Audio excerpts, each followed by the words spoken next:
Assalamualaikum warahmatullahi wabarakatuh. Perkenalkan, saya adalah Arama Ratun Nadira dengan NIM 081911733015. Nah, di sini saya akan bercerita tentang mata kuliah modalitas citra medis. Nah, untuk yang pertama adalah radiasi penion. Alat-alat medis yang menggunakan radiasi penion yaitu ada radiografi, ada mamografi, ada fluoroskopi, ada CT scan, ada SPACT, dan ada PET. Nah, untuk yang pertama itu adalah radiografi. Nah, radiografi ini merupakan uh, merupakan alat yang menggunakan sinar penion untuk membentuk bayangan benda yang nantinya akan dikaji pada film.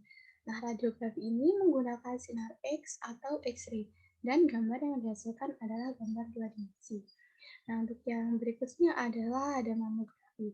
Mamografi ini merupakan tes pemindaian untuk melihat gambaran dari kelenjar payudara dan kelenjar di sekitarnya. Nah, mamografi ini menggunakan radiasi sinar X atau X-ray dengan gambar yang dihasilkan adalah tiga dimensi. Kemudian ada fluoroskopi. Nah, untuk fluoroskopi ini merupakan metode pemeriksaan sinar X untuk menghasilkan gambar bersekuel yang menyerupai dengan video.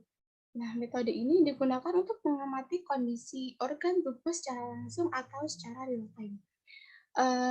Fluoroskopi ini hanya memiliki satu sudut pandang, sehingga gambar yang dihasilkan adalah gambar dua dimensi. Kemudian adalah SPECT, CT atau Single Photon Emission Computed Tomography. Nah, teknik dari pencitraan tomografi ini merupakan dari kedokteran nuklir yang menggunakan sinar gamma. Dan gambar yang dihasilkan adalah gambar tiga dimensi. Kemudian tadi hampir lupa ya, adalah CT scan. Nah, untuk CT scan ini merupakan kombinasi teknologi fotoronsen dan sinar X dan juga menggunakan komputer khusus. Nah, untuk melihat CT scan ini digunakan untuk melihat kondisi tubuh dari berbagai sudut, sehingga gambar yang dihasilkan adalah gambar tiga dimensi. Untuk yang berikutnya adalah PET atau Positron Emission Tomography. Nah, PET ini berfungsi untuk mengukur dari fungsi fisiologis melalui injeksi komponen radioaktif, deteksi radiasi, dan rekonstruksi distribusi radiotracer. Nah, PET ini dapat menampilkan aliran darah, metabolisme, neurotransmitter, dan obat yang diberi label radioaktif. Untuk PET sendiri, gambar yang dihasilkan adalah gambar tiga dimensi seperti pada CT scan. Yang kemudian adalah menggunakan ultrasound. Contoh yang menggunakan ultrasound adalah USG. Nah, USG ini merupakan teknik menampilkan gambar atau citra dari kondisi bagian dalam tubuh yang memanfaatkan gelombang suara dengan frekuensi yang tinggi untuk mengambil gambar tubuh pada bagian dalam. Kemudian ada medan magnet, contohnya yaitu adalah MRI atau Magnetic Resonance Imaging. MRI ini merupakan pemeriksaan organ tubuh yang dilakukan dengan menggunakan teknologi magnet dan gelombang radio. Pemeriksaan ini dilakukan untuk mendapatkan hasil gambar organ, tulang, dan jaringan di dalam tubuh secara rinci dan mendalam. Kemudian ada X-ray. X-ray atau sinar rongsen adalah salah satu bentuk dari radiasi elektromagnetik yang memiliki panjang gelombang berkisar antara 10 nanometer sampai dengan 100 pikometer. Sinar X atau X-ray ini terbentuk karena adanya tabrakan dari elektron bebas dengan energi yang lebih besar atau sama dengan energi dari elektron yang terikat, sehingga tabrakan tersebut akan membentuk lubang atau hole, yang kemudian hole atau lubang tersebut akan diisi oleh elektron yang lain, dan energi yang dikeluarkan itu akan menghasilkan sinar X atau X-ray. Sinar X yang dihasilkan itu merupakan dari X-ray tube yang berputar Sinar X-ray dihasilkan dari X-ray tube motor yang terus berputar. Nah, untuk menghasilkan sinar X-ray, filamen pada X-ray tube ini akan dipanaskan oleh listrik yang berasal dari transformator dan kemudian akan melepaskan elektron menuju atom target yang kemudian akan menghasilkan bekas sinar X atau X-ray. Nah, untuk memanaskan filamen tersebut membutuhkan sebuah arus. Nah, semakin tinggi arusnya, maka elektron yang dihasilkan akan semakin banyak, sehingga berkas sinar X juga akan semakin banyak. Nah, semakin banyak berkas sinar X, maka resolusi gambar yang dihasilkan akan semakin bagus.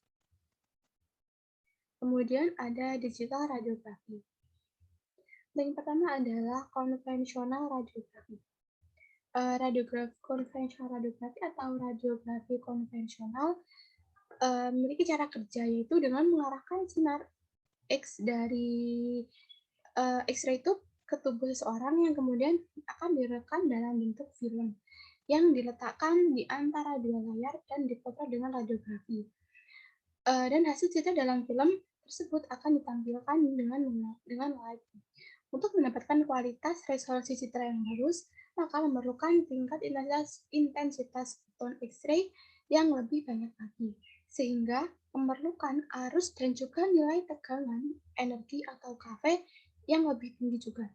Namun, jika kualitas resolusi dari hasil radiografi konvensional atau analog ini kurang bagus, maka perlu dilakukan pemindaian kembali, sehingga akan membutuhkan kertas film lagi dan melakukan proses dari awal kembali. Itu akan menambah limbah dari kertas X-ray tersebut. Kemudian ada radiografi digital.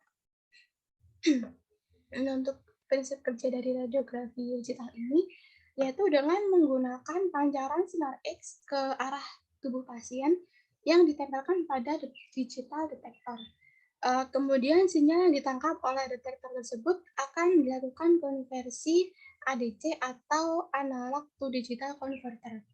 Selanjutnya setelah dikonversi akan diproses dengan menggunakan komputasi dan dihasilkan nilai image atau pixel data yang kemudian akan dilakukan konversi lagi DAC atau digital to analog. Setelah dikonversi kembali maka akan menentukan hasil konversi tersebut dengan filter. Kelebihan dari radiografi digital yaitu lebih ramah terhadap lingkungan karena tidak memerlukan kertas film untuk menampilkan citra dan dapat disimpan dalam komputer sehingga memiliki ruang yang kecil untuk penyimpanan. Kemudian adalah ada komputer radiografi dan ada flat panel digital radiografi.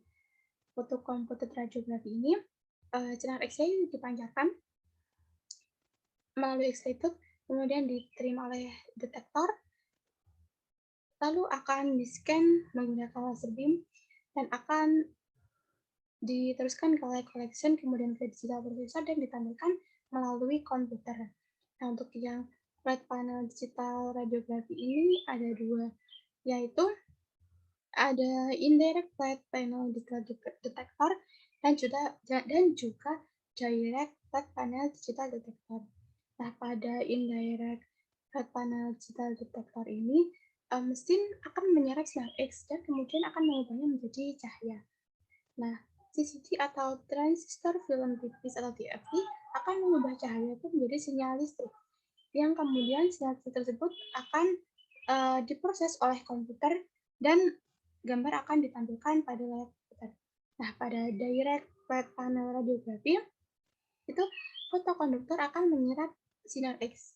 Kemudian TFT akan mengumpulkan sinyal tersebut dan kemudian TFT akan mengumpulkan sinyal listrik tersebut dan mengirimnya ke dalam komputer yang kemudian akan diproses dan akan ditampilkan pada layar komputer hasil. Baik, berikutnya adalah fluoroskopi. Nah, fluoroskopi ini merupakan salah satu teknik pencitraan yang memanfaatkan sinar X sebagai sumber cahaya. X-ray tube ini akan memancarkan sinar X yang akan melewati pasien, yang kemudian layar fluor ini akan berpendar.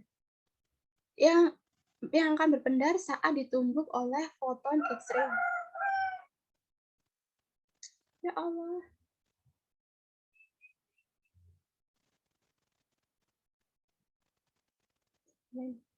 Tuh. Baik, kemudian adalah fluoroskopi. Nah, fluoroskopi ini merupakan salah satu teknik pencitraan bete ya.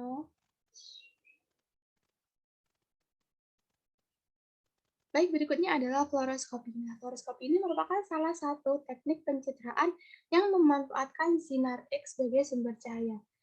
X-ray tube akan memancarkan sinar X yang akan melewati pasien, yang kemudian layar fluor akan berpendar saat ditumbuk oleh foton sinar X. Tingkat kecerahan dari pandaran tergantung pada banyaknya foton yang menumpuk bidang layar fluor. Yang kemudian hasil pandaran fluor tersebut akan ditangkap oleh kamera video dan akan ditampilkan pada layar monitor. Nah, pada konvensional fluoroskopi memanfaatkan layar tabung televisi untuk menampilkan hasil fluoroskopi secara real time. Namun, hal tersebut membutuhkan dosis radiasi yang sangat tinggi untuk mempertahankan pandaran fluor dan akan terjadi secara terus-menerus. Sedangkan pada fluoroskopi digital itu mengganti kamera video menjadi kamera video digital atau mendigitasi sinyal video. Sistem fluoroskopi digital akan menambahkan perangkat pengubah sinyal video analog menjadi sinyal video digital. Dan hasil yang didapatkan adalah beberapa citra digital atau frame yang diakuisisi dalam rentan waktu tertentu. Selanjutnya adalah ada digital mamografi. Nah, digital mamografi ini atau mamografi 3D atau Digital Breast Stimulation Test atau DBT. Ini merupakan pencitraan yang melibatkan seluruh sudut yang nantinya akan direkonstruksi menjadi serangkaian gambar yang akan ditumpuk-tumpuk menjadi gambar 3 dimensi. Nah, selama pemeriksaan DBT ini, tabung sinar X akan berputar dalam sudut yang bervariasi antara 15 sampai dengan 60 derajat. Nah, dalam bidang yang sejajar dengan dinding dada. Nah, semakin besar sudut yang semakin besar sudut, maka akan menghasilkan lebih banyak informasi tomografi dan menghasilkan pemisahan bagian atau resolusi yang lebih baik. Baik, berikutnya ada image digitizing.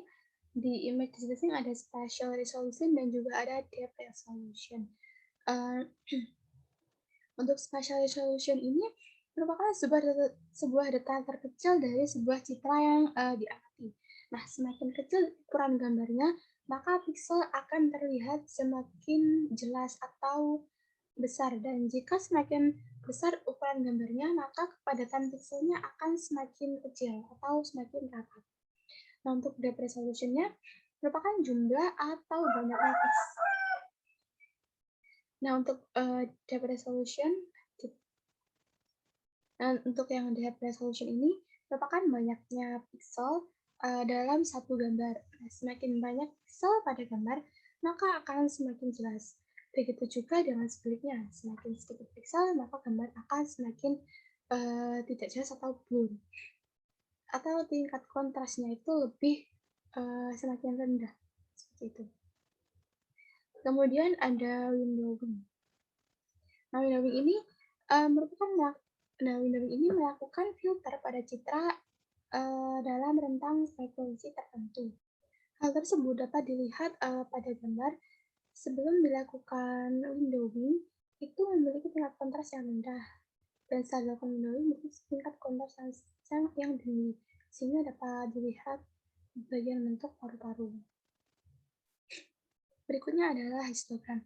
Nah, pada histogram ini dapat dilihat jika semakin besar angka dari relatif densitasnya itu, maka gambarnya akan semakin gelap. Akan semakin terang. Dapat dilihat pada grafik histogram ini, semakin besar angka dari relatif densitasnya, maka gambar akan semakin terang. Nah, dan semakin kecil angkanya, maka gambar akan semakin gelap.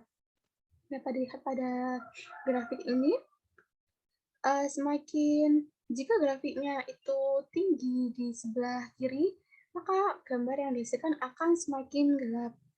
Dan jika grafiknya itu lebih tinggi di sebelah kanan, maka gambar yang dihasilkan akan semakin terang. Kemudian yang selanjutnya adalah radiografi digital. Nah, digital radiografi ini dibagi menjadi dua, ada computed radiografi atau CR dan direct radiografi atau DR. Untuk DR sendiri dibagi menjadi dua, yaitu indirect conversion dan direct conversion. Nah, untuk indirectnya tuh ada TFT dan ada TCD dan ada image intensifier, dan pada direct conversion ada photokonduktor, FPD, dan selenium 2. Baik, untuk yang pertama adalah dari indirect, yaitu thin flat panel. Thin flat panel ini terdiri dari 3 bagian utama, yaitu ada scintillation, ada photodiode, dan ada thin flat panel transistor atau TFT. Nah, scintillation ini merupakan tempat terjadinya foton X-ray yang berubah menjadi foton cahaya. Secara isotropik, bagian ini akan mengurangi resolusi spasial karena foton cahaya yang dikonversi lebih besar daripada foton X-ray yang datang, sehingga gambar yang nantinya dihasilkan akan menjadi sedikit blur. Kemudian bagian yang kedua adalah photodiode. Nah, bagian tengah atau photodiode ini merupakan tempat mengubah foton cahaya yang masuk dari scintillation menjadi muatan listrik. Muatan ini kemudian akan diteruskan ke TFT atau thin flat panel transistor. Sedangkan untuk di TFT ini terdiri dari matriks elemen detektor yang disebut dengan DEL, yang dimana DEL tersebut akan menghasilkan gambar digital dari muatan listrik yang diterimanya. Hanya adalah charge coupled device atau CCD. Nah, terdiri dari dua bagian, yaitu ada scintillation dan juga sensor chip. Nah, CCD ini mampu mengubah foton cahaya menjadi sinyal listrik yang kemudian sinyal listrik tersebut akan dikirim ke komputer untuk diolah. Selanjutnya ada cassettes digital radiography system. Sistem cassettes ini merupakan sistem radiografi konversi langsung yang terdiri dari semikonduktor dan juga thin flat panel transistor atau TFT. Sistem ini merupakan interaksi antara foton X-ray dengan tegangan tinggi yang akan menyebabkan atom seleniumnya melepaskan elektron, yang kemudian akan dikumpulkan dan diproses oleh lapisan TFT. Berikutnya adalah ada computed tomography scanner atau CT scan. Konvensional radiografi. Nah, sinar X ini merupakan sinar yang memungkinkan seseorang untuk melihat struktur tubuh manusia tanpa melakukan operasi atau pembedahan. Keterbatasan dari konvensional radiografi ini, itu gambar yang dihasilkan merupakan superimposisi dari objek yang diamati, kemudian tidak dapat menggambarkan jaringan lunak. Kemudian ada konvensional tomografi. Nah, konvensional tomografi ini sumber dan detektornya itu bergerak, dan gambar yang dihasilkan koronal atau sagital atau pemotongannya itu sesuai dengan area yang kita inginkan. Kemudian gambarnya itu menghilangkan superimposisi struktur dari atas dan dari bawah. Kemudian ada sejarah dari computed tomography atau CT. Nah, itu pada generasi pertama itu tahun 1917. Nah, prinsip matematika CT ini pertama kali dikembangkan oleh Radon pada tahun 1917, yang membuktikan bahwa gambar dari objek yang tidak diketahui dapat dihasilkan jika seseorang memiliki jumlah proyeksi yang tidak terbatas melalui objek. Pada generasi pertama ini hanya memiliki satu detektor saja, dan untuk pengambilan datanya atau akuisisi datanya itu secara translasi dan juga rotasi. Hasilnya tuh merupakan hasil yang paling akurat. Namun pengambilan pemindaiannya tuh sangat lambat, yaitu 1 menit per slice. Kemudian pada generasi kedua, itu pada tahun 1997. Nah, generasi kedua ini melakukan uji pengambilan gambar kepala menggunakan CT prototype. Eee, Uji ini memerlukan waktu scanning selama 9 hari, dengan rekonstruksi citra itu selama 2,5 jam, dan resolusi citra yang dihasilkan adalah 80 kali 80. Kemudian, pada generasi ketiga yaitu pada tahun 1971. Komputasi tomografi ini dikembangkan oleh Robert S. Wadley. Robert S. Wadley ini melakukan pengambilan gambar secara klinis dengan AMI scanner, yang dimana pengambilan gambar ini dilakukan di Rumah Sakit Atkinson Borley di Inggris pada kepala seorang pasien. Kemudian generasi keempat itu pada tahun 1972. Eee, ini dilakukan pengembangan oleh Ledley sehingga CT scan ini dapat dikomersilkan di Amerika Serikat. Nah, ini memiliki waktu pemindaian yang cukup lebih sedikit eee, sebentar, yaitu selama 4 menit, kemudian dilakukan rekonstruksi citranya itu selama 6 menit, dan resolusi yang dihasilkan adalah 80 kali 80. Kemudian, ada perangkat keras dari sistem CT. Itu terdiri dari bagian luar dan juga bagian dalam. Nah, untuk bagian luarnya tuh ada gantry, eee, dan untuk sebagai tempat dari tabungnya ini Gaussian detektor. Gantry ini merupakan tempat dari bagian dalam ini. Kemudian ada meja, merupakan tempat dari pasien untuk berbaring yang dilakukan pemindaian. Kemudian ada generator, ada komputer untuk menandakan hasil dari CT scan, dan juga ada konsol. Untuk bagian dalamnya itu ada tabung, ada detektor, dan ada DAS atau Data Acquisition System. Kemudian adalah perkembangan dari CT scan, itu ada 7 generasi. Nah, untuk yang generasi pertama atau first generation, CT scan ini detektor dan source-nya itu akan bergerak secara translasi dan rotasi yang membentuk berkasnya itu seperti pensil, berkas nariknya itu seperti pensil. Kemudian pada generasi yang kedua atau second generation itu bergerak secara translasi dan juga rotasi. Bentuk berkas dari sinar X-nya sendiri yaitu seperti narrow fan beam atau kipas angin di acara kondangan kayak gitu. Nah, untuk yang generasi ketiga atau third generation itu bergerak secara rotasi dengan konfigurasi rotasi per rotasi. Bentuk dari sinar X-nya sendiri yaitu seperti kipas atau fan beam. Nah, untuk fourth generation, untuk generasi keempat ini hampir sama dengan generasi ketiga, namun detektornya ini tersusun secara melingkar, sehingga detektornya itu tetap diam, dan source-nya ini yang bergerak melingkar atau secara rotasi, seperti itu. Kemudian X-ray generasi kelima atau fifth generation. X-ray dong. Kemudian ada CT scan generasi kelima atau fifth generation. Nah, pada generasi kelima ini, berkas elektron dari elektron beam ini akan ditembakkan menuju ke bawah. Nah, kemudian akan menghasilkan berkas sinar X-ray.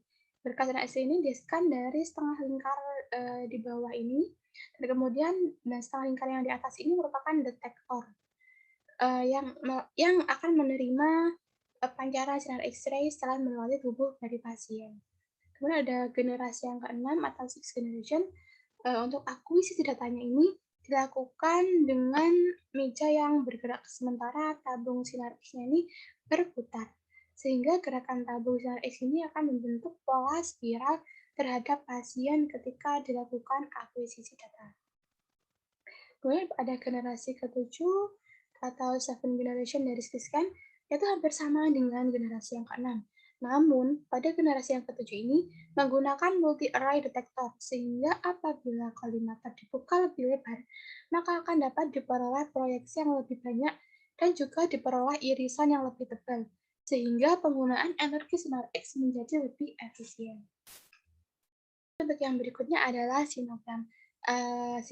X-ray ini memiliki X-ray atenuansi. Untuk warna hitam ini bernilai 0, untuk yang berwarna abu-abu ini nilainya sampai dengan 2,5, untuk yang berwarna putih ini bernilai 5. Hal ini menandakan jika benda yang disinari X-ray itu semakin keras, maka benda akan berwarna semakin terang. Begitu juga dengan sebaliknya. Jika benda yang disinari ini semakin lunak, maka warnanya akan semakin gelap.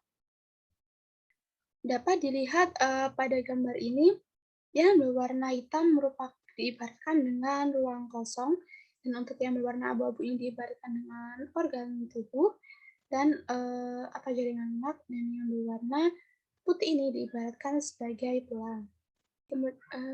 Ini diibaratkan seperti kita menembakkan X-ray ke suatu benda dari berbagai sudut. Seperti pada contoh gambar yang ini dilakukan penembakan X-ray dari sudut 0 derajat. Nah, ini pada baris yang pertama ini, dia hanya melewati ruang kosong yang berwarna hitam, maka grafiknya itu juga 0. Kemudian pada baris kedua dan baris ketiga, dia menabrak benda yang berwarna abu-abu. Nah, kemudian grafiknya mengalami sedikit kenaikan. Nah, pada baris keempat dan kelima, dia menabrak benda yang berwarna putih atau benda yang lebih keras, sehingga grafiknya juga akan semakin meninggi. Jadi kenaikan dari proyeksi grafiknya ini akan berdasarkan dari seberapa luas X-ray menabrak benda yang berwarna abu-abu dan berwarna putih. Kemudian pada hasilnya, pada hasil dari proyeksi grafiknya ini, semakin hitam maka akan mendekati akan mendekati L, dan semakin ke tengah akan berwarna semakin terang atau putih.